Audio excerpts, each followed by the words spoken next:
गिनती 12 अध्याय 3 और 7 पद। मूसा तो पृथ्वी भर के रहने वाले मनुष्यों से बहुत अधिक नम्र स्वभाव का था, परंतु मेरा दास मूसा ऐसा नहीं है।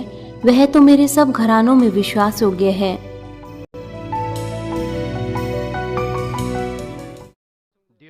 मसीह में प्रिय भाइयों और बहनों, ये भलाई का 12वां सत्र है और मैं आपको लगातार मूसा की भलाई के बारे में बताऊंगा।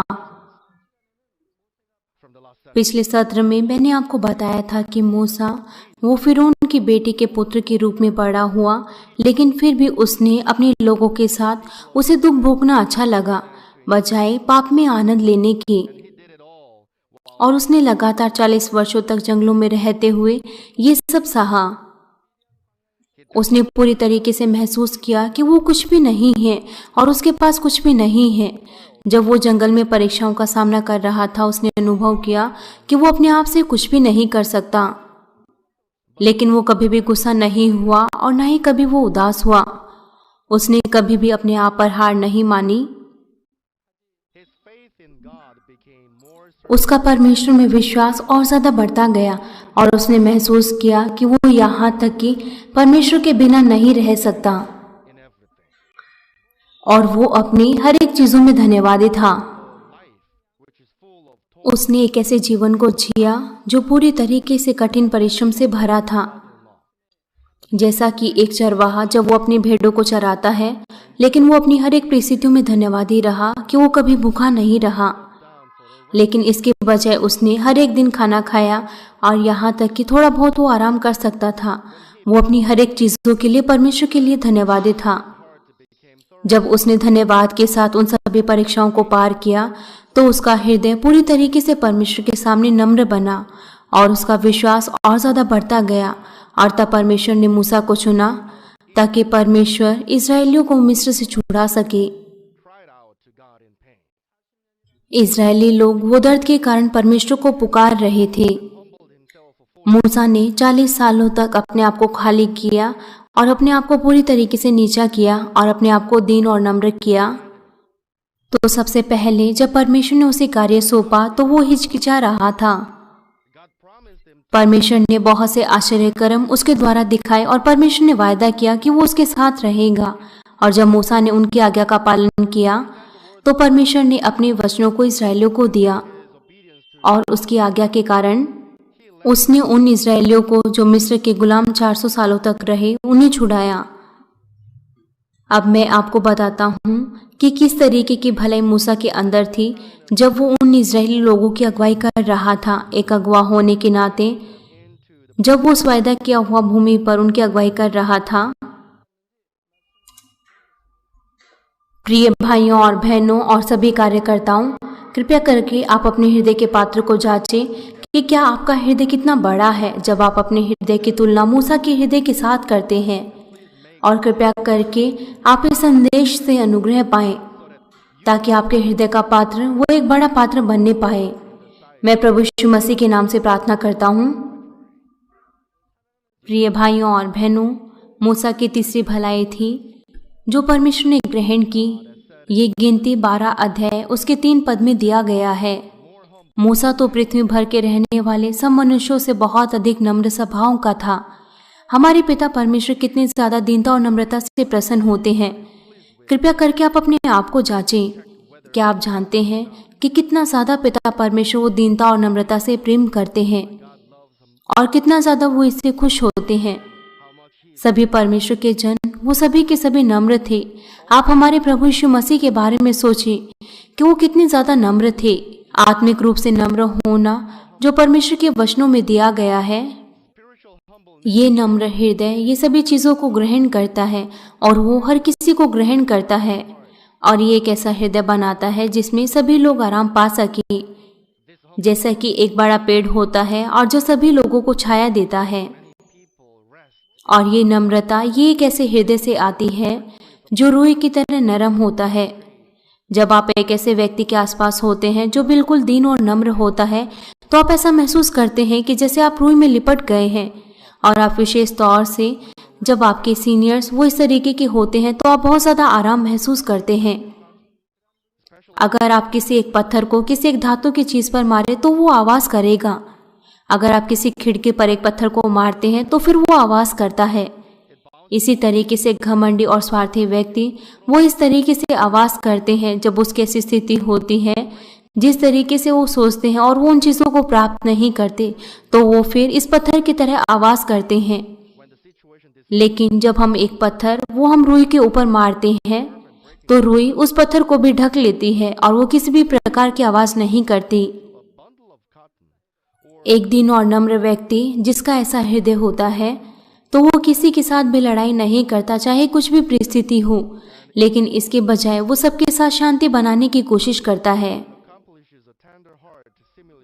वो दूसरे लोगों को अपने हृदय में रख सकता है जिनके पास यहाँ तक कि अलग तरीके के विचार होते हैं, और वो दूसरों का न्याय और निंदा भी नहीं करते और ना ही कभी वो दूसरों की बुराई करते। वो दूसरों को समझते हैं और उन्हें ग्रहण करते हैं और एक दिन हृदय के साथ उनके साथ भलाई करते हैं, और उनके हृदय में दूसरों के लिए कोई दुर्भावना नहीं होती और ना ही कभी वो असुविधा महसूस करते हैं। उनके लिए कोई मायने नहीं रखता कि वो कितने ज्यादा बुरे व्यक्ति हैं। चाहे दूसरों का विश्वास चाहे कितना भी कमजोर क्यों ना हो, वे हमेशा धीरज के साथ उनके बदलने का इंतजार करते हैं। वो एक उनके लिए ऐसा रास्ता ढूंढने की कोशिश करते हैं जिससे वो उनकी मदद कर सके ताकि वो भी एक अच्छे मार्ग पर जाने पाए। मूसा इस पृथ्वी भर के लोगों में सबसे अधिक नम्र था। उसने इस्राएलियों की मिस्र से अगुवाई की और उस कनान भूमि की ओर अगुवाई की, और उसने बहुत सी कठिनाइयों और समस्याओं का सामना किया जब वो 40 सालों तक जंगलों में उनकी अगुवाई कर रहा था। किसी भी मिशन में या फिर किसी भी पैरिश में ऐसे बहुत से लोग हैं जो यहाँ तक कि अभी तक सत्य के द्वारा नहीं बदले हैं, और ऐसी बहुत सी चीजें उनके पास हैं। वो जो शिकायत करते हैं और वो जो दूसरों का अपमान करते हैं और जो दूसरों के लिए बुरा करते हैं और वो अपने आप को अलग करते हैं, वो परमेश्वर के वचनों का पालन नहीं करते और वो दूसरों के बारे में गलत अफवाहें फैलाते हैं। इसके साथ साथ ऐसी बहुत सी चीजें होती हैं। हर एक व्यक्ति का वातावरण अलग अलग होता है। कुछ बहुत अच्छे तरीके से पढ़े हुए होते हैं, कुछ ना पढ़े हुए होते हैं, कुछ लोग अमीर होते हैं, कुछ लोग गरीब होते हैं, और ऐसे कुछ लोग होते हैं जिनके पास समाज में अधिकार होता है, जिनके पास प्रसिद्धि होती है। ऐसी स्थिति में सबके साथ शांति बनाकर रखना आसान नहीं है। जब इजरायली वो मिस्र से निकलकर बाहर आए तो वो वहां पर 600,000 पुरुष थे और कुल मिलाकर 2 मिलियन लोग वो मूसा के पीछे थे। अगर हम स्त्रियों और बच्चों को मिलाएं, वास्तव में ये 2 मिलियन से ज्यादा थे। उसमें कुल पुरुष वो 600,000 थे, और उन सभी की पत्नियां भी हों तो वो पहले से ही 1.2 मिलियन हो चुकी हैं। अगर हम और भी लोगों को मिलाएं तो ये और ज्यादा अधिक है, और हमने बच्चों को नहीं गिना, इसीलिए वो 2 मिलियन से भी अधिक थे। इसलिए मैंने कहा कि वो लगभग 2 मिलियन लोग थे। मूसा ने कितनी ज्यादा कठिनाइयों का सामना किया जब वो इतनी ज्यादा संख्या में लोगों की अगुवाई कर रहा था। उन्होंने बहुत से चिन्ह और चमत्कारों को देखा जो परमेश्वर ने मूसा के द्वारा दिखाए, लेकिन उन्होंने बहुत सी शिकायतें भी की और वो मूसा के खिलाफ खड़े हुए जब भी उन्होंने यहाँ तक कि छोटी सी भी मुश्किल का सामना किया। जब मूसा ने विश्वास के साथ पालन किया तो लाल समुद्र भी वो 2 भागों में बंट गया और वो सूखी भूमि पर चलकर उन्होंने उस लाल समुद्र को पार किया। लेकिन जब वो 3 दिन के बाद उस जंगल से होकर गुजर रहे थे तो उनके पास पानी नहीं था और उन्होंने मूसा के विरोध में शिकायत करना शुरू कर दी। उन्होंने वास्तव में परमेश्वर के चिन्ह और चमत्कारों को देखा था, जैसे कि 10 विपत्तियां और लाल समुद्र का 2 भागों में बंट जाना। यहाँ तक कि अगर उनके पास थोड़ा सा भी विश्वास होता तो वो मूसा के विरोध में कभी भी शिकायत नहीं करते, लेकिन वो विश्वास के साथ पानी को मांगते। लेकिन उन्होंने परमेश्वर की उपस्थिति को महसूस नहीं किया, यहाँ तक कि उन्होंने परमेश्वर की सामर्थ्य का अनुभव किया।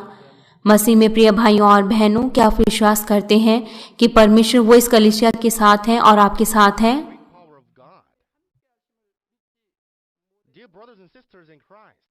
उस समय मूसा ने इन सभी बातों को सहा और उसने परमेश्वर को उनके लिए पुकारा, और उसने उस मारा के खारे पानी को मीठे पानी में बदल दिया, और उसने बहुत से अद्भुत चिन्ह और चमत्कार दिखाए। मारा का वो खारा पानी वो पीने योग्य मीठे पानी में बदल गया। उन्होंने वहां पर पानी पिया और वो फिर लगातार चलते गए। और ज़्यादा अब कुछ समय नहीं हुआ था, लेकिन उन्होंने दोबारा से शिकायत करना शुरू कर दी क्योंकि अब उनके पास खाने के लिए कुछ भी खाना नहीं था। उन्होंने बहुत सी शिकायतें की जो निर्गमन 16 अध्याय 3 पद में लिखी हैं। जब हम मिस्र देश में मांस की हाड़ियों के पास बैठकर मनमाना भोजन खाते थे, तब हम यदि यहोवा के हाथ से मार डाले भी जाते तो वही उत्तम था। हमारे मुंह से निकले शब्द कितने महत्वपूर्ण होते हैं। नीति वचन कहता है कि जीवन और मृत्यु हमारे जीभ में ही है। उन्होंने कहा कि यदि हम यहोवा के हाथ से मार डाले जाते तो वही हमारे लिए उत्तम था। वो सब जंगल में मर गए, लेकिन उनकी दूसरी पीढ़ी वे कनान की भूमि पर गए और वो लोग नहीं जा सके। और 2 व्यक्ति यहोशू और कैलाब वो वहां पर गए। उन्होंने कभी भी कोई शिकायत नहीं की। उन्होंने परमेश्वर पर भरोसा किया और इन सभी को छोड़कर वो सभी के सभी मर गए। और आपको महसूस करना चाहिए कि हमारे मुंह के शब्द वो कितने ज्यादा महत्वपूर्ण होते हैं। पर तुमको हम इस जंगल में इसीलिए निकाल कर ले आए हो कि तुम हमारे सारे समाज को जंगल में भूखा मार डालो। वो एक डूबते हुए व्यक्ति की तरह थे जो बचाया गया है, लेकिन वो फिर से कह रहा है कि उसे दोबारा से उस पानी में डाल दिया जाए। पूर्वजों के समय में वो वहां पर मिस्र के 400 सालों तक गुलाम रहे, लेकिन जब उन्होंने परमेश्वर को पुकारा तो परमेश्वर ने उनकी सुनी और परमेश्वर ने मूसा को उनका अगवा चुना और उन्हें मिस्र से बाहर निकाल ले आया। उन्हें धन्यवादी होना चाहिए था, उन्हें धन्यवाद देना चाहिए था, लेकिन इसके बजाय उन्होंने शिकायत की। मूसा ने फिर भी ऐसे लोगों के लिए प्रार्थना की और वो परमेश्वर के सामने गिड़गिड़ाया। उसकी प्रार्थनाओं के द्वारा मूसा इस योग्य होने पाया कि वो उन्हें सुबह के समय में रोटी और शाम के समय में उन्हें मांस देने पाया। इस्राएल के लोगों ने खाना खाया जो ऊपर से हर दिन आता था। क्या उन्होंने फिर भी मूसा की बात मानी? उन्होंने कभी नहीं मानी। उन्होंने ऐसा नहीं किया। जब उन्होंने अपने उस जंगल की यात्रा को खत्म किया और वो वहां से बाहर निकलकर आए तो वहां पर पीने के लिए कोई भी पानी नहीं था।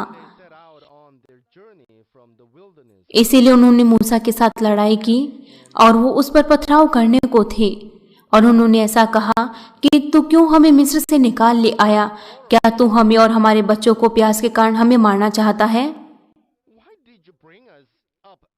वो ऐसी चीजें कैसे कह सकते हैं?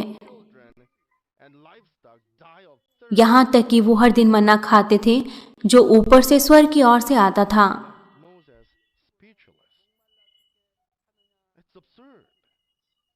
उनका व्यवहार वो परमेश्वर की नजर में ग्रहण योग्य नहीं था।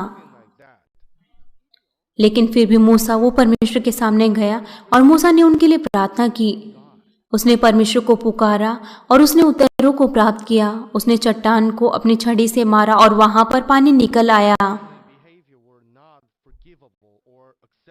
इजरायली लोग यहाँ तक कि वो छोटी सी बात पर भी शिकायत करना शुरू कर देते थे और वो बड़बड़ाना शुरू कर देते थे और वो संदेह करते थे कि क्या सचमुच में परमेश्वर उनके साथ है।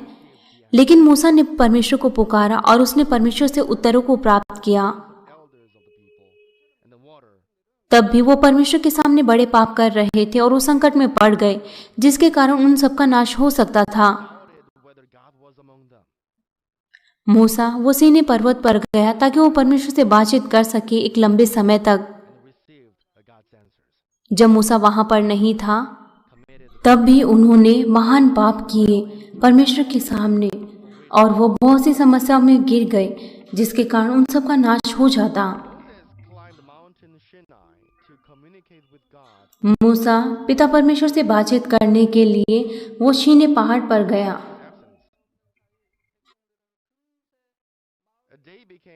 परमेश्वर क्रोधित हुए और परमेश्वर ने मूसा से कहा, मैंने इन लोगों को देखा है और सुन, वे हठीले हैं। अब मुझे मत रोक, मेरा कोप उन पर भड़क उठा है जिससे मैं उन्हें भस्म करूं, परंतु तुझसे एक बड़ी जाति उपजाऊंगा। तब मूसा ने किस तरीके से परमेश्वर को उत्तर दिया? क्या उसने कहा, हाँ, वो ऐसे व्यक्ति हैं जिनको क्षमा नहीं किया जा सकता, आप उन्हें अपनी इच्छा के अनुसार करें। नहीं नहीं नहीं, उसने ऐसा कुछ भी नहीं कहा।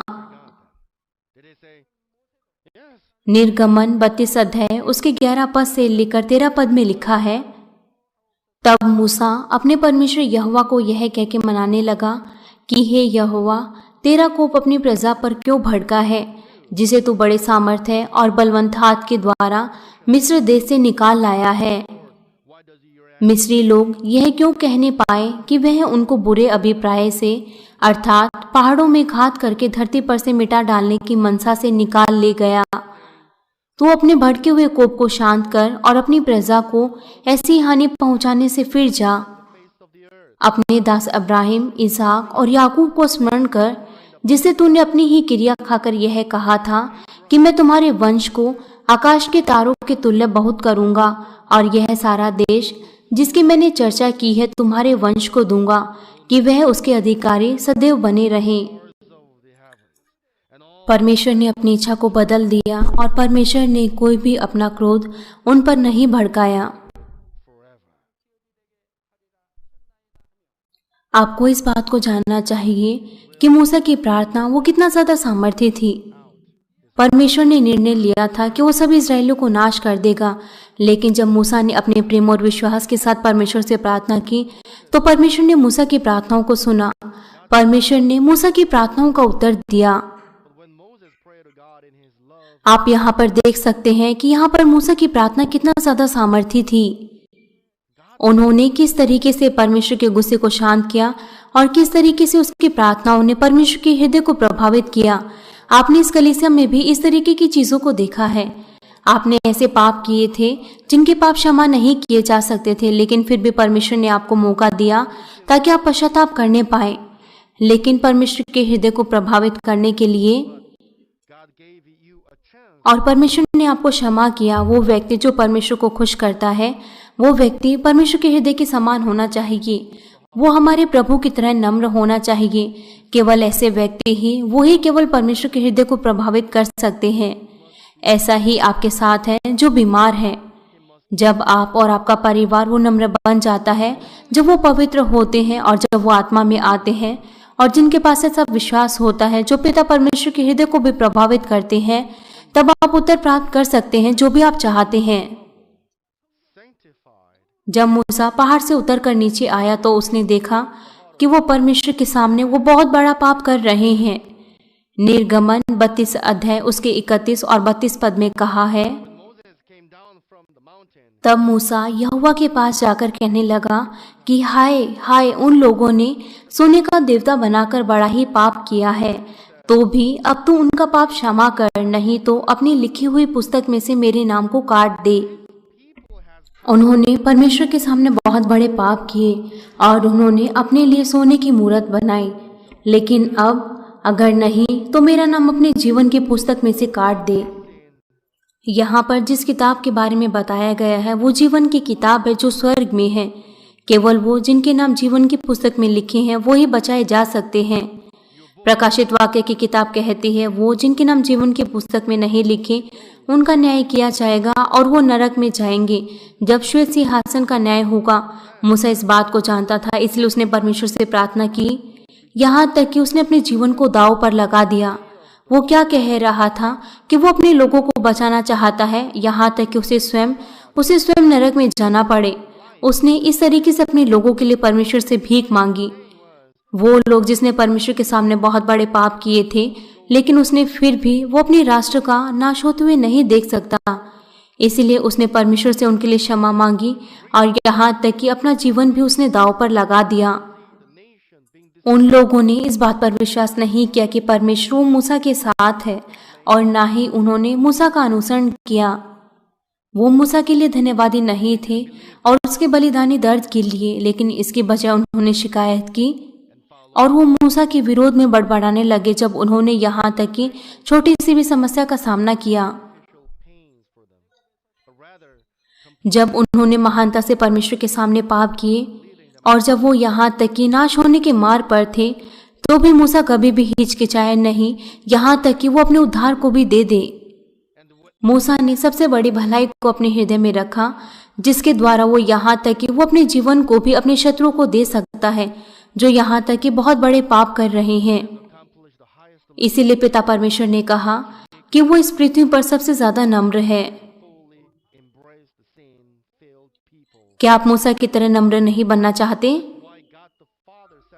मूसा के पास परमेश्वर प्रभु की समान हृदय था। वो कितना ज्यादा भला था। अब आप में से ऐसे कितने लोग हैं जो आत्मिक तरीके से उन आत्माओं को अपने हृदय में रखते हैं?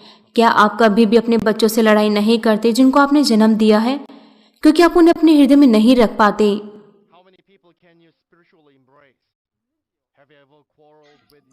क्या आपने ऐसी ही चीजें अपने भाई, अपनी बहन और अपने जीवन साथी के साथ की हैं? क्या आपने कभी भी उनके साथ लड़ाई झगड़ा नहीं किया? क्योंकि आप उन्हें आत्मिक तौर से अपने हृदय में ग्रहण नहीं कर पाते और अपने हृदय में नहीं रख पाते। सभी के सभी अगुवे जो पेरिस पास्टर हैं और जो ग्रुप के लीडर हैं, मिशन लीडर हैं या फिर किसी सेल के लीडर हैं, उन्हें अपने आप को देखना चाहिए। क्या आपने उनकी अगुवाई नम्रता के साथ की है? क्या आपने वास्तव में अपने भेड़ों की अगुवाई वो प्रेम के साथ की है? क्या आपने कभी भी अपने सोच विचारों के अनुसार ही नहीं किया? क्या आपने कभी भी किसी से नफरत नहीं की अगर कोई आपकी बात का पालन नहीं करता? कोई मायने नहीं रखता कि क्या परिस्थिति है, कोई मायने नहीं रखता कि कितने बुरे वो लोग हैं। कृपया करके मैं आशा करता हूँ कि आप हर एक को अपने हृदय में रखने पाए, चाहे वो कितने भी बुरे हों। तभी केवल आप यहाँ तक कि बुरे से बुरे व्यक्ति को भी बदल सकते हैं और उनकी अगुवाई स्वर्ग की ओर कर सकते हैं। अगर आप वास्तव में मूसा की भलाई को समझते हैं, तब आप यहाँ तक कि दूसरों पर दोष नहीं लगाएंगे कि वो बहुत ज्यादा गलत हैं और मैं उन्हें ग्रहण नहीं कर सकता। बहुत से लोग ऐसे कहते हैं कि उन्होंने सहा, अभी वो सह रहे हैं, वो धीरज रख रहे हैं, लेकिन अब उनसे नहीं सहा जाता और वो उन्हें अब और ज्यादा माफ नहीं कर सकते। उन्होंने क्या किया है? क्या आप उन्हें नहीं क्षमा कर सके? आपको उन्हें अंत तक क्षमा करना है। आप उन भावनाओं को अपने हृदय में ना रखें, आप उन्हें केवल क्षमा करें, क्योंकि आपके पास खुद की रूपरेखाएं होती हैं, इसलिए आप उन्हें नहीं ग्रहण कर पाते। मैं प्रभु यीशु मसीह के नाम से प्रार्थना करता हूँ कि आप सभी कलीसिया के कार्यकर्ता और सभी भाई और सभी बहन वो मूसा की भलाई का अनुसरण करने पाए और एक बड़े पात्र के रूप में बाहर आए जो बहुत सी आत्माओं को अपने हृदय में रखे। प्रिय भाइयों और बहनों, मूसा की चौथी भलाई थी कि वो यहाँ तक कि परमेश्वर के हर एक घरानों में विश्वास योग्य था। विश्वास योग्य होने का मतलब है कि जब आप पूरी तरीके से परमेश्वर के द्वारा दिए गए कामों को पूरा करते हैं और अपने दिए गए कामों से बढ़कर उन कामों को करते हैं। परमेश्वर के हर एक घराने में विश्वास योग्य होना, इसका मतलब है कि वो अपने हर एक प्रकार की चीजों में विश्वास योग्य रहते हैं, अपने हर एक कार्यों में। हमारी महिलाएं सदस्य, जब से आप सेल लीडर बनी हैं या फिर आप किसी भी समूह के लीडर हैं या फिर आप डिस्ट्रिक्ट लीडर हैं, आप बहुत ज्यादा परमेश्वर के कार्यों के साथ व्यस्त होते हैं। इसीलिए आप अपने घर में, आप अपने घर के कार्यों में विश्वास योग्य नहीं रह पाते। यहाँ तक कि आप अपने पति के लिए भी मेज नहीं लगाते। यहाँ तक कि आप अपने बच्चे की भी होमवर्क करने में मदद नहीं करते। तब हमारे पिता परमेश्वर, क्या वो आपसे खुश होंगे? हमारे पिता परमेश्वर उनसे प्रेम करते हैं जो यहाँ तक कि परमेश्वर के हर एक घराने में विश्वास योग्य रहता है। हाँ, परमेश्वर का राज्य और उनकी धार्मिकता वो प्राथमिकता होनी चाहिए, लेकिन आपको विश्वास योग्य होना चाहिए एक पत्नी के रूप में, एक माँ के रूप में। यहाँ तक कि आप अपने कार्यों के साथ बहुत ज्यादा व्यस्त हैं। और एक पुरुष को भी विश्वास योग्य रहना चाहिए एक पति के रूप में और एक पिता के रूप में। भले ही आप पिता परमेश्वर के कार्यों में बहुत ज्यादा व्यस्त हैं, इसलिए आप अपने पति की मदद नहीं करते और आप अपने पति से कहते हैं, आप मुझे समझने की कोशिश कीजिए, मैं बहुत ज्यादा व्यस्त हूँ। आपको इस तरीके से नहीं कहना चाहिए। जब आपके पति वो आत्मा में आ जाएंगे और जब वो पिता परमेश्वर से बहुत ज्यादा प्रेम करेंगे, तब आपके पति आपको इस तरीके से कहेंगे, कृपया पिता परमेश्वर के कार्यों को पहले करें। यह आपके लिए ठीक है।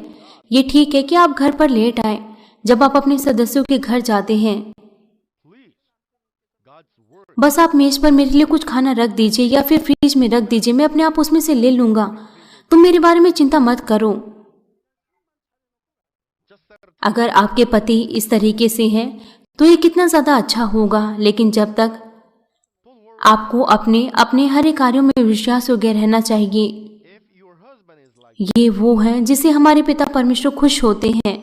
जब आप विश्वास योग्य रहते हैं एक चीज में और जब आप दूसरी चीजों में विश्वास योग्य नहीं रहते तो फिर शैतान वो आप पर दोष लगाएगा। इसीलिए आपको ऐसा नहीं करना चाहिए। आपको परमेश्वर के हर एक घराने में विश्वास योग्य रहना है। इसलिए आपको अपना बलिदान करना है बिना अपने लाभ को देखे हुए। आपका ईमानदारी और आपका समय इब्रानियों 3 अध्याय उसके 5 पद में कहा गया है। मूसा तो उसके सारे घर में सेवक की नई विश्वास योग्य रहा कि जिन बातों का वर्णन होने वाला था वो उनकी गवाही दे। वो इस तरीके से एक दास के रूप में विश्वास योग्य था। एक दास उसको देखना होता है जो एक व्यक्ति के लिए कार्य करता है, जो अपने स्वामी के लिए कार्य करता है। इसलिए सेवक का मतलब है कि मूसा ने कितना ज्यादा अपने आप को नम्र किया और वो कितना ज्यादा परमेश्वर के द्वारा दिए गए कार्यों में विश्वास योग्य था। इजरायली लोगों को मिस्र से कनान की भूमि पर लाने के लिए मूसा वो उनके लिए अपने आप से अगवा नहीं बना, क्योंकि वो अपने आप से ऐसा करना चाहता था, क्योंकि वो परमेश्वर के द्वारा परमेश्वर की इच्छा के अनुसार चुना गया। लेकिन इजरायलियों ने मूसा की बात को नहीं माना, न ही उन्होंने उसकी बात का पालन किया। उन्होंने शिकायत की और यहाँ तक कि छोटी सी बात पर भी वो लड़ाई करने लगते थे। ये मूसा के लिए यहाँ तक की परीक्षा थी ताकि वो इस तरीके के लोगों को भी कनान की भूमि पर ले जाए परमेश्वर की इच्छा के अनुसार। जो लोगों की अगुवाई करता है उसे उनके भार को भी अपने ऊपर लेना होता है, और मूसा ने भी बहुत बार उनके भार को अपने ऊपर लिया। इस संसार में जब लोग देखते हैं कि उनकी कंपनी वो किसी समस्या का सामना कर रही है, कुछ लोग अपने आप को छिपा देते हैं अपने ही लाभ के कारण, और कुछ लोग वो उसे यहाँ तक कि वो दूसरों पर दोष लगाने की कोशिश करते हैं, और कुछ लोग वो अपने ही आप को मारते हैं। ये आसान नहीं है कि एक अगवा वो लोगों के उस दबाव को अपने ऊपर ले। कभी कभार जिनके हृदय कमजोर है वो बहुत ज्यादा दर्द महसूस कर सकते हैं, क्योंकि ये उनकी जिम्मेवारी है कि वो यहाँ तक कि अपना जीवन भी दे दे। लेकिन मूसा उसने कभी भी ऐसा नहीं किया, और ना ही कभी उसने अपनी जिम्मेदारियों को छोड़ा अपने लोगों के लिए। उसने अपने कार्यों को कभी भी नहीं छोड़ा, लेकिन विश्वास के साथ उसने अपनी हर एक प्रकार की कठिनाइयों को पार किया। उसने सामान्य तौर से ऐसा नहीं सोचा कि वो बस उन्हें मिस्र से निकाल ले जाना चाहता है और कनान ले जाना चाहता है। उसने एक पिता के हृदय के समान उनकी देखभाल की और रात और दिन उन्हें अपने हृदय में रखा, जिस तरीके से मूसा ने ही उनको जन्म दिया है। उसने सोचा कि वो किस तरीके से उन्हें जगा सकता है और किस तरीके से उन्हें एक ऐसा व्यक्ति बना सकता है जिसे पिता परमेश्वर चाहते हैं, क्योंकि उनका विश्वास बहुत ज्यादा कमजोर था और वो उस बात से बहुत दूर थे जिसे पिता परमेश्वर चाहते थे। इसलिए उसे केवल शो की शो करना था पिता परमेश्वर के सामने। मूसा का हृदय हमेशा उनके लिए शोक और दर्द से भरा रहता था, और वो उनके लिए अपने हृदय में बहुत ज्यादा दर्द महसूस करता था। वो बहुत ज्यादा उन लोगों के बारे में चिंता करता था। उसने कभी भी आराम नहीं किया, यहाँ तक कि एक क्षण के लिए, उस दिन से लेकर जब तक कि वो उनकी अगुवाई कर रहा था। उसने बहुत से आंसू को उनके लिए बहाया। मूसा की आंसू से भरी प्रार्थना और उसका शोक वो शब्दों से बाहर है। आप क्या सोचते हैं कि उसने कितने ज्यादा जोश के साथ परमेश्वर से प्रार्थना की होगी हर समय उनके लिए। उसने उनके लिए प्रार्थना की कि परमेश्वर को ना त्यागे, लेकिन लगातार अपनी इच्छा के अनुसार उनकी अगुवाई करे, क्योंकि मूसा के पास इस तरीके का हृदय था। इसलिए परमेश्वर ने भी मूसा पर विश्वास किया और उसका परमेश्वर के साथ गहरा संबंध था, और परमेश्वर ने मूसा के द्वारा बहुत से अद्भुत कार्य किए। इस कलीसिया में भी ऐसे बहुत से परमेश्वर के दास हैं जिनको परमेश्वर की सामर्थ्य दी गई है, क्योंकि वो परमेश्वर पर विश्वास करते हैं, और वो लोग केवल परमेश्वर पर ही निर्भर रहते हैं। आप अफ्रीका के पास्टर म्योंगा चो के बारे में सोचिए, जो अफ्रीका में है। कितनी ज्यादा महानता से परमेश्वर का प्रयोग कर रहे हैं। एक बार परमेश्वर ने मुझसे कहा कि उनका पद स्वर्ग में बहुत ज्यादा ऊंचा होगा, लेकिन मैं आश्चर्यचकित हुआ क्योंकि स्वर्ग में उनका पद वो बहुत ज्यादा ऊंचा है। मैं विश्वास करता हूँ कि जो भी परमेश्वर ने मुझसे कहा है, मैंने कभी भी इस बात पर संदेह नहीं किया, लेकिन आप इसे समझ सकते हैं कि स्वर्ग में उनका पद वो बहुत ज्यादा ऊंचा होगा। अफ्रीका में वो 54 देशों में बहुत से पास्टर और बहुत से लीडर्स की अगुवाई कर रहे हैं। उनके पास बहुत से मानवीन के बाइबल सेंटर हैं और वो परमेश्वर के बाइबल के वचनों को सिखा रहे हैं। वहां पर बहुत से कलीसिया के लीडर और पास्टर वो उनसे सीख रहे हैं और उन्होंने 3000 से भी ज्यादा शाखा कलीसियाएं उन्होंने वहां पर खोली है। ये कितना ज्यादा अद्भुत है। मानवीन की शाखा कलीसियाएं वो वहां पर और ज्यादा बढ़ रही हैं और वो और ज्यादा वहां पर बढ़ती रहेंगी। बहुत से लोगों ने उनसे विनती की कि वो अपनी कलीसियाओं को मानवीन की शाखा कलीसिया बनाना चाहते हैं। आप उनकी उन प्रार्थनाओं को देखें जो वो रुमाल के साथ प्रार्थनाओं की अगुवाई कर रहे हैं। वहां पर बहुत से लोग हैं, अनगिनत लोग वहां पर इकट्ठे होते हैं और वो उनकी प्रार्थनाओं को ग्रहण करते हैं और अंधे देखने लगते हैं, बहरे सुनने लगते हैं और गूंगे बोलने लगते हैं, लंगड़े चलने लगते हैं और वो उछलते हैं, और यहाँ तक कि कैंसर, एड्स वो बीमारियां भी चंगाई पाती हैं। और वो इस तरीके से परमेश्वर को महिमा देते हैं और वो लोग वहां पर मसीह बन जाते हैं। ऐसा क्यों हुआ? क्योंकि परमेश्वर वो अपने दास पर विश्वास करते हैं। दास वो अपना विश्वास दिखाता है जिससे पिता परमेश्वर विश्वास कर सकते हैं। उन्होंने चरवाहे का पालन किया, उन्होंने कभी भी शिकायत नहीं की।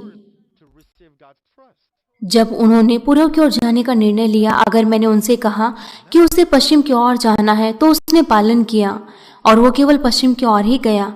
उन्होंने प्रार्थना की और उसने उपवास किया और वो विश्वास योग्य है। अफ्रीका में ट्रैफिक सिस्टम वो बहुत ज्यादा अच्छा नहीं है। उन्हें कभी कभार वहां पर 12 घंटे, 15 घंटे, 20 घंटे कार चलाकर वहां पर जाना पड़ता है, लेकिन वो इस तरीके से यात्रा करते हैं। वो रात और दिन वो इस तरीके से कार्य कर रहे हैं। वो कलीसिया के लीडर और पास्टर्स को इस तरीके से परमेश्वर के वचनों को सिखा रहे हैं और वो वहां पर बहुत सी प्रार्थना सभाओं को कर रहे हैं। तो फिर क्यों हमारे पिता परमेश्वर उनको सामर्थ्य नहीं देंगे? क्या फिर वो स्वर्ग में ऊंचे पद वाला व्यक्ति नहीं बनेगा?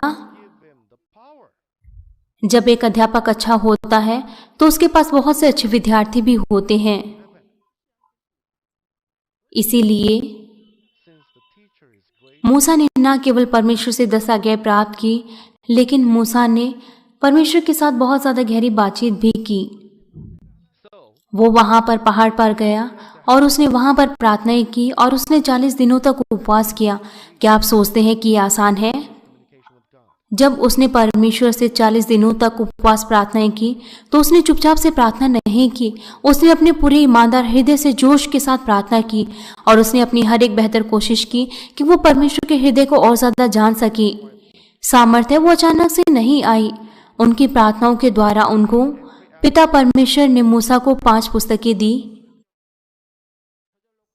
और इससे बढ़कर मूसा ने बहुत से प्रकाशनों को प्राप्त किया और उसका परमेश्वर के साथ गहरा संबंध था। उसने लोगों से अपने आप से कुछ नहीं कहा बिना परमेश्वर की आज्ञा की, और मूसा ने उन सभी बातों को अपने हृदय में रखा जो भी परमेश्वर ने उसे कहा, क्योंकि मूसा के पास ऐसा हृदय था, इस तरीके का भला हृदय। इसलिए परमेश्वर ने मूसा से मुंह के सामने बातचीत की और उसने परमेश्वर के साथ गहरी बातचीत की। क्या मूसा वो परमेश्वर के सामने हमेशा उत्साहित था और उसने हमेशा गर्व महसूस किया कि वो परमेश्वर के हर एक घरानों में विश्वास योग्य है? नहीं, वो ऐसा कभी भी नहीं था। इजरायलियों की पहली पीढ़ी में से जो मिस्र से निकाल कर लाए गए थे, उनमें से केवल 2 ही लोग वो कनान भूमि पर जाने पाए। ये उनकी दूसरी पीढ़ी पर थी जो कनान भूमि पर गई। इजरायलियों की दूसरी पीढ़ी ही वो वहां पर कनान भूमि पर जाने पाए, क्योंकि मूसा ने उनकी अगुवाई की और उन्हें विश्वास सिखाया। और इसकी बजाय मूसा हमेशा परमेश्वर के सामने क्षमा महसूस करता था कि वो और ज़्यादा फलों को उत्पन्न नहीं कर पाया। उसने परमेश्वर के सामने क्षमा महसूस की क्योंकि वो और ज़्यादा महान और सिद्ध फलों को नहीं उत्पन्न कर पाया। यहाँ तक कि परमेश्वर ने उसको महान सामर्थ्य दी और परमेश्वर ने उसके द्वारा महान सामर्थ्य के कार्य प्रकट किए। मूसा उन सबसे बढ़कर दीनू और नम्र था, उस अयोग्य दास से भी बढ़कर जो कह सकता है कि मैंने अपने सभी कार्यों को पूरा किया। जब भी उसने पिता परमेश्वर के कार्यों को पूरा किया गया जो उसको सौंपे गए थे, जब लोगों की प्रशंसा की जाती है तो वो आसानी से घमंडी बन जाते हैं, वो आसानी से बदल जाते हैं, वो अपने आप की शीखें मारते हैं। लेकिन जब मूसा ने और अधिक सामर्थ्य प्राप्त की, जब वो परमेश्वर के द्वारा उसको और ज़्यादा प्रेम किया गया, तो वो और ज़्यादा दीन बना और उसने और ज़्यादा सेवा की। हमारे पिता परमेश्वर वो इस तरीके के हृदय के लोगों को ढूंढते हैं, इस तरीके के पुत्र पुत्रियां और दास और इस तरीके के कार्यकर्ता। पिता परमेश्वर वो कभी भी किसी अहंकारी व्यक्ति का प्रयोग नहीं करेंगे। अब आपके बारे में क्या है? क्या आपने कभी ऐसा सोचा है कि आपके कार्य वो बहुत ज़्यादा भारी है और आप उन्हें छोड़ देना चाहते हैं और आप आराम करना चाहते हैं? कृपया करके आप मूसा के हृदय को याद रखें, जिसने कभी भी शांति से आराम नहीं किया, क्योंकि वो लोगों के बारे में हमेशा चिंता करता था। उस क्षण से लेकर जिस समय से वो लोगों की अगुवाई कर रहा था, जब तक कि वो स्वर्ग में परमेश्वर के द्वारा उठाया नहीं गया। आप मूसा को याद रखें, जो परमेश्वर के हर एक घराने में विश्वास योग्य रहा, लेकिन वो अपने हृदय में हमेशा क्षमा महसूस करता था कि वो और ज़्यादा फलों को उत्पन्न नहीं कर पाया और उसने लगातार अपनी उस दौड़ को दौड़ा। मूसा ने परमेश्वर से 10 आज्ञाओं को प्राप्त करने के लिए मूसा ने पहाड़ पर 40 दिनों तक उपवास किया और यहोशू ने भी वैसा ही किया जो मूसा ने किया था। वहां पर पीने के लिए कोई भी पानी नहीं था, लेकिन जब मूसा 10 आज्ञा प्राप्त करने के बाद आया तो उसके लोग उसका इंतजार नहीं करने पाए। उन्होंने एक सोने की मूर्त बनाई और उसकी आराधना की। जब परमेश्वर उन लोगों पर क्रोधित हुआ और परमेश्वर ने उन्हें मारने का निर्णय लिया, तो मूसा ने अपने लोगों के लिए परमेश्वर के सामने घुटने टेके और मूसा ने अपने लोगों के लिए परमेश्वर से प्रार्थना की।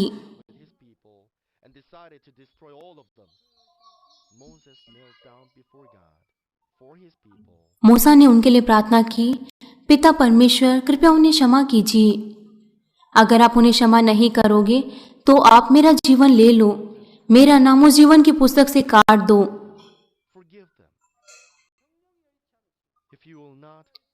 और उन लोगों को बचा लो। मूसा ने इस तरीके से प्रार्थनाएं की, प्रेम की प्रार्थना जो यहाँ तक कि अपने जीवन को भी बलिदान कर देती है। जब परमेश्वर ने मूसा की इस प्रार्थनाओं को सुना तो कैसे ना पिता परमेश्वर का हृदय वो प्रभावित होगा और वो क्यों ना खुश होंगे। परमेश्वर ने उन सबको मारने का निर्णय लिया, लेकिन परमेश्वर वो उस मूसा के हृदय के द्वारा प्रभावित हुए, प्रेम का हृदय, विश्वास का हृदय और वो भलाई का हृदय।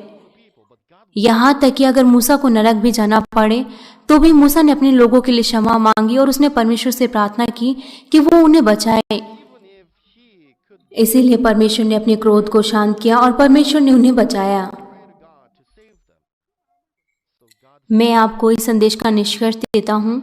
मसीह में प्रिय भाइयों और बहनों, आज हमने मूसा के 2 नई भलाइयों के बारे में सीखा। वो यहाँ तक कि इस पृथ्वी पर सबसे ज्यादा दीन और नम्र था और वो परमेश्वर के हर एक घरानों में विश्वास योग्य रहा। मैं सोचता हूँ कि अब आप मूसा के हृदय को अच्छे तरीके से समझ सकते हैं कि उसके हृदय का पात्र वो कितना बड़ा था, एक ऐसे व्यक्ति के रूप में जिसने पिता परमेश्वर की इच्छा को पूरा किया।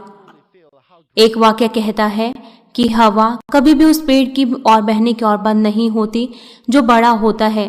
जितना ज्यादा बड़ा और लंबा पेड़ होगा उतना ही ज्यादा वो समस्याओं का सामना करेगा, लेकिन एक बड़े पेड़ के पास बहुत सी मजबूत जड़ें होती हैं और वो स्थिर खड़ा रहता है, यहाँ तक कि उन बड़े तूफानों में भी, यहाँ तक कि उसकी शाखाएं वो हवा के द्वारा टूट भी जाएं। और वो बहुत से पक्षियों के लिए छाया देता है और वो बहुत से लोगों को आराम देता है। मैं आशा करता हूँ कि आप एक बड़े ऐसे महान पेड़ के समान बनेंगे। आप कर सकते हैं अगर आप मूसा की भलाई उसे आप अपने जीवन में प्रयोग करें और आप परमेश्वर के वचनों को अपने हृदय में रखें। यिर्मयाह 17 अध्याय उसका 7 और 8 पद कहता है, धन्य है वह पुरुष जो यहोवा पर भरोसा रखता है, जिसने परमेश्वर को अपना आधार माना है। अगर हम कहें कि वह व्यक्ति धन्य है जो परमेश्वर पर भरोसा रखता है, क्या आप में से कोई ऐसा है जो कहता है कि मैंने कोई भी आशीष प्राप्त नहीं की, यहाँ तक कि मैंने परमेश्वर पर भरोसा किया? जब भी आप समस्याओं का सामना करते हैं, तब आप अपने ही विचारों के अनुसार कार्य करते हैं। आप अपने ही लोगों पर विश्वास करते हैं परमेश्वर के बजाय। आप अपने ही ज्ञान का प्रयोग करते हैं और आप अपने ही अनुभवों का प्रयोग करते हैं। क्या आप वास्तव में हमेशा केवल परमेश्वर पर निर्भर रहे हैं? क्या आपने हमेशा अपना विश्वास दिखाया है कि आप केवल परमेश्वर पर ही निर्भर हैं? अगर कुछ ऐसी चीज है जिस पर आपने उत्तर प्राप्त नहीं किए हैं, मैंने कभी भी ऐसा नहीं किया और मैंने कभी भी अपने विचारों का प्रयोग नहीं किया और ना ही मैं अपने कभी भी किसी अनुभव पर निर्भर रहा। मैं केवल और केवल परमेश्वर पर ही निर्भर रहा और उन पर ही केवल विश्वास किया। जब मैंने केवल ऐसा किया तो परमेश्वर मुझसे खुश हुए और उन्होंने मुझे आशीषों पर आशीषें दी। इसलिए परमेश्वर ने मुझे इस पूरे संसार भर में बहुत से लोग दिए। जापान में और दूसरी शाखा कलीसियाएं बनने जा रही हैं। जब मैंने उनके लिए प्रार्थनाएं की तो जो प्रार्थनाएं वो जो समय और दूरी को मिटाते हुए कार्य करती हैं, तो उन्होंने चंगाई प्राप्त की। वो जिन्होंने चंगाई प्राप्त की वो एक साथ इकट्ठे हुए और उन्होंने दूसरी शाखा कलीसियाओं को वहां स्थापित किया। जापान में वहां कितनी सारी शाखा कलीसियाएं हैं। बहुत से लोगों ने इंटरनेट के द्वारा मेरी प्रार्थनाओं को ग्रहण किया और उन्होंने चंगाई प्राप्त की। उन्होंने इस तरीके से विनती की, कृपया करके यहाँ पर शाखा कलीसिया खोलिए। हमारे पास जापान में बहुत सी शाखा कलीसियाएं हैं। जापान वो एक बड़ा देश है। वहां पर जाने के लिए यहाँ तक कि ट्रेन से 10 और 15 घंटे लग सकते हैं। वो सब वहां पर शाखा कलीसियाएं बनाना चाहते हैं जहां भी वो रहते हैं। तब वो किस तरीके से बढ़ेंगी? वो कभी भी पहले मुझसे नहीं मिले, लेकिन उन्हें चंगाई प्राप्त की जब भी उन्होंने इंटरनेट के द्वारा मेरी प्रार्थनाओं को ग्रहण किया और उन्होंने वहां पर जापान में बहुत सी शाखा कलीसियाओं को स्थापित किया। धन्य है वह व्यक्ति जो यहोवा पर भरोसा रखता है। वह उस वृक्ष के समान होगा जो नदी के तीर पर लगा हो और उसकी जड़ जल के पास फैली हो। जब घाम होगा तब उसको ना लगेगा, उसके पत्ते हरे रहेंगे। वो पेड़ जो नदी के किनारे लगे होते हैं और जिनकी जड़ें जल में फैली होती हैं, वो किसी भी तूफानों से नहीं डरते, क्योंकि उनकी जड़ें वो जल में फैली होती हैं। इसीलिए वो पानी को सोख सकती हैं। उनकी पत्तियां हरी रहेंगी और वो कभी भी नहीं सूखेंगी। वो कभी भी कुछ चिंता महसूस नहीं करेंगे, क्योंकि वो नदी के किनारे खड़े हैं और उनकी पत्तियां भी हरी रहेंगी। और सूखे वर्ष में भी उनके विषय में कुछ चिंता ना होगी, क्योंकि वह तब भी फलता रहेगा।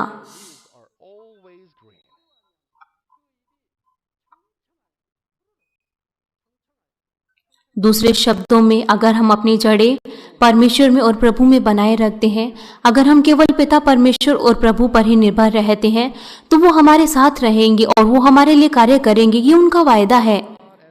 मैं प्रभु यीशु मसीह के नाम से प्रार्थना करता हूँ कि आप विश्वास में उस एक बड़े महान पेड़ के समान बनने पाए, ताकि आप पिता परमेश्वर की धार्मिकता और उनके राज्य के लिए एक बड़े पात्र के रूप में पिता परमेश्वर आपका प्रयोग करने पाए।